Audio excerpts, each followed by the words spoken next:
क्या इंग्लिश सीखना मुश्किल है? यस और नो? क्या इंग्लिश अदर लैंग्वेज है?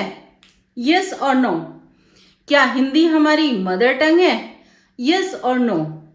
अगर इन तीनों सवालों के जवाब आपके यस हैं तो मैं बताऊंगी आपको कि इंग्लिश को बोलना आसान कैसे बनाएं। Hello friends, I am Ritu Saini and you are watching आपकी English class and I hope आपने चैनल को सब्सक्राइब तो कर ही दिया होगा। If you are new, hit the subscribe button here so that you can receive all the notifications.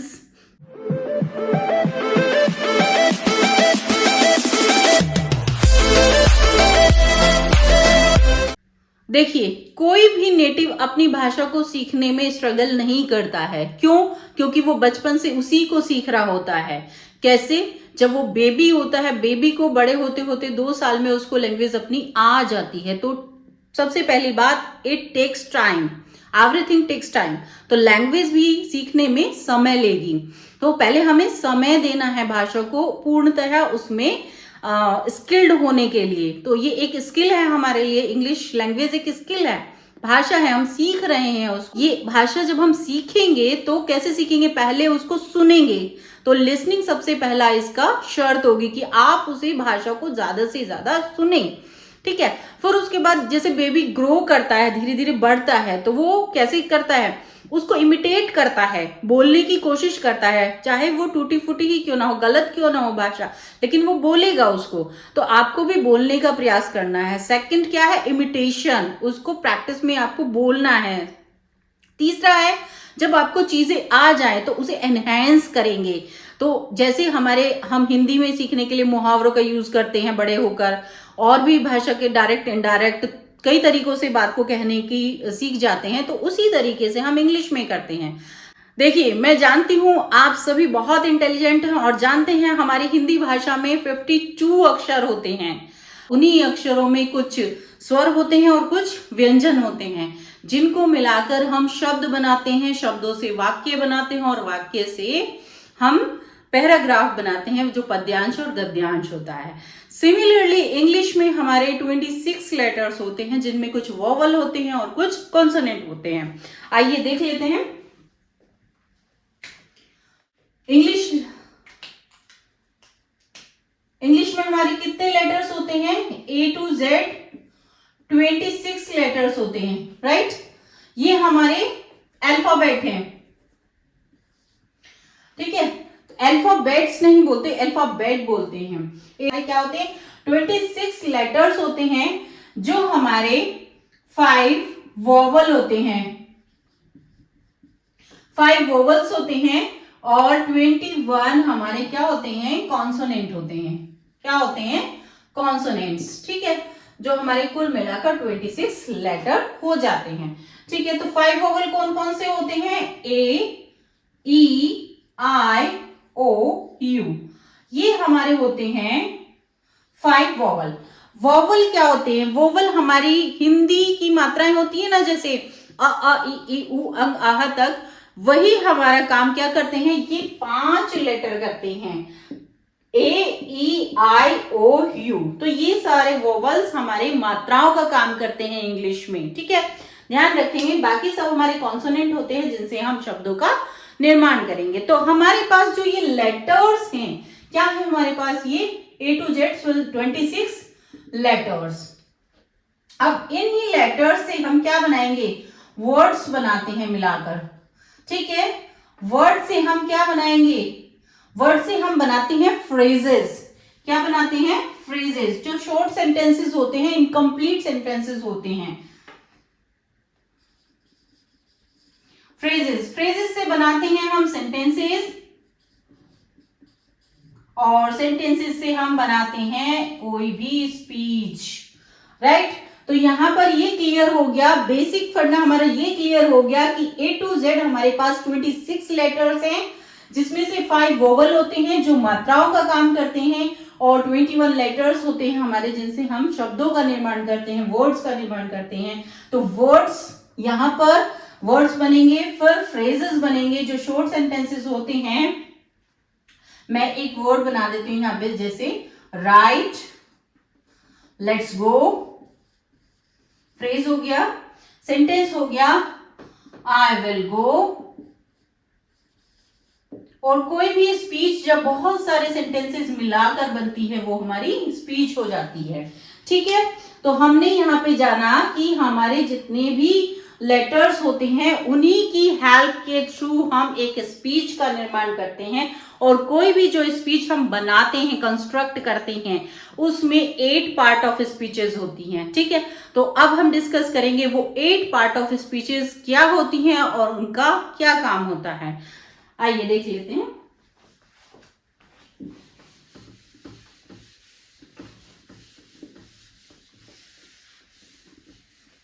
Eight part of speeches. ठीक है, तो 8 पार्ट ऑफ स्पीच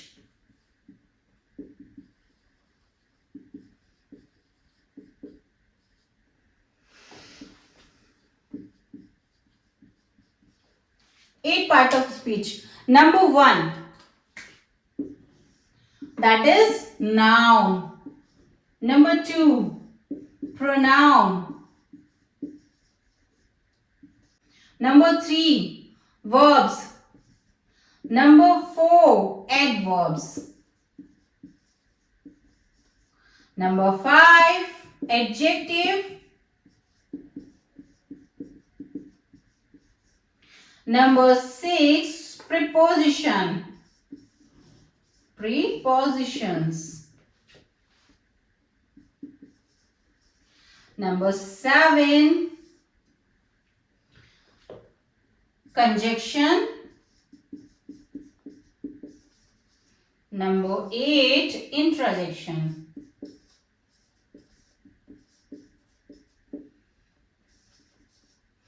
ठीक है, तो ये है हमारे पास अब 8 पार्ट ऑफ स्पीच, यानी कि जो भी स्पीच होती है उसमें वर्ड्स को इस तरीके से ग्रामर में आइडेंटिफाई किया जाता है। जैसे कोई काम करता है तो हम उसे नाउन कहते हैं, उसके उपनाम दिया जाता है तो उसको प्रोनाउन कहते हैं। कोई भी क्रिया होती है, एक्शन होता है, उसे वर्ब्स कहते हैं। कोई भी एडवर्ब जो होती है वो वर्ब को एनहेंस करती है। एडजेक्टिव हमारे नाउन को एनहेंस करते हैं, और प्रीपोजिशन हमारे कोई भी पर्सन या थिंग की पोजीशन को बताते हैं। कंजक्शन 2 वर्ड या 2 सेंटेंसेस को जोड़ने का काम करते हैं, और इंटरजेक्शन हम सडन फीलिंग और एक्सप्रेशन को यूज करने के लिए इंटरजेक्शन का यूज करते हैं।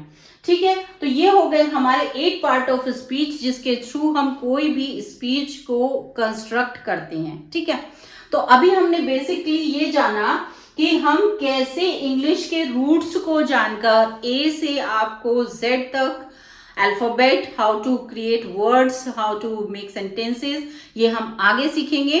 ठीक है, लेकिन हम किस किस तरह से हम इसकी शुरुआत कर सकते हैं वो हमने आज सीखा। आई होप ये वीडियो आपको अच्छी लगी होगी। अगर ये आपको वीडियो अच्छी लगी है तो एक लाइक तो बनता है। देखिए, ये बात की हमने पार्ट ऑफ स्पीचेस की, बात की कि किस किस तरह के वर्ड्स देखने के लिए मिलेंगे, लेकिन किस तरह के सेंटेंस होंगे एक बार उसके बारे में भी बात कर लेते हैं। आइए देखिए, सेंटेंसेस। ठीक है, तो सेंटेंसेस हमारे होते हैं 5 टाइप्स के। ठीक है, number 1 positive, number 2 negative, number 3 interrogative, number 4 imperative,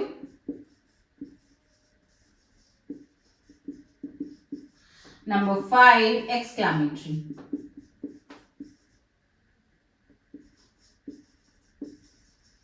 ठीक है, तो ये हमारे 5 टाइप्स ऑफ सेंटेंसेस होते हैं। ठीक है, इसमें से हमारे ये जो फर्स्ट 2 1 होते हैं ये हमारे कहलाते हैं डिक्लेरेटिव सेंटेंसेस। क्या कहलाते हैं? Declarative sentences. और इसको मिला के अब ये क्योंकि 1 हो गया है 2 को मिला के, तो अब हमारे बच जाते हैं 4 टाइप्स ऑफ सेंटेंसेस। ठीक है, तो 4 टाइप्स ऑफ सेंटेंसेस होते हैं, declarative, interrogative, imperative and exclamatory. अभी काम क्या क्या करते हैं, डिक्लेरेटिव इन्हें इसलिए बोलते हैं क्योंकि पॉजिटिव और नेगेटिव हमारे मिला के क्या डिक्लेयर करते हैं, ये दोनों सेंटेंसेस ये बताते हैं कि कोई भी काम हो रहा है या नहीं हो रहा है, मतलब होता है या नहीं होता, उसकी स्टेट को बताते हैं कि काम कैसा है। ठीक है, ये डिक्लेयर करता है वो। इंटेरोगेटिव में हमारे 2 टाइप के होते हैं, जो हमारा एक होता है यस और नो में जिसका आंसर निकलता है, दूसरा होता है आस्किंग क्वेश्चन का। ठीक है, तो ये होते हैं हमारे इंटेरोगेटिव सेंटेंसेस। इंपेरेटिव में हमारी 3 चीजें होती हैं, कमांड, रिक्वेस्ट एंड ऑर्डर। जब भी हमें इस तरह का सेंटेंस दिखाई दे तो हम उसे क्या कहेंगे, इंपेरेटिव सेंटेंसेस। अब आता है हमारा एक्सक्लेमेटरी सेंटेंसेस। एक्सक्लेमेटरी सेंटेंसेस में हमारे स्ट्रॉन्ग फीलिंग्स को दिखाया जाता है। ठीक है, तो हम जहां पे देखेंगे कि स्ट्रॉन्ग फीलिंग्स को शो कर रहा है तो that is called exclamatory sentences.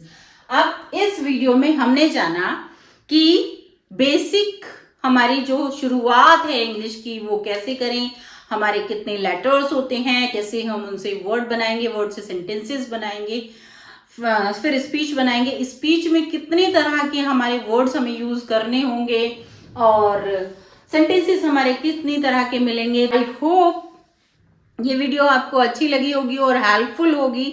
आपको अब समझ में आया होगा कि हम अगर रूट से स्टार्ट करें, रूट्स को सीखें, इसकी रूट्स को पकड़ लें तो हम भी इंग्लिश सीख पाएंगे। Hope this video will help you. मिलते हैं नेक्स्ट वीडियो में और तब तक के लिए अपना ध्यान रखिए। Thank you for watching, bye bye.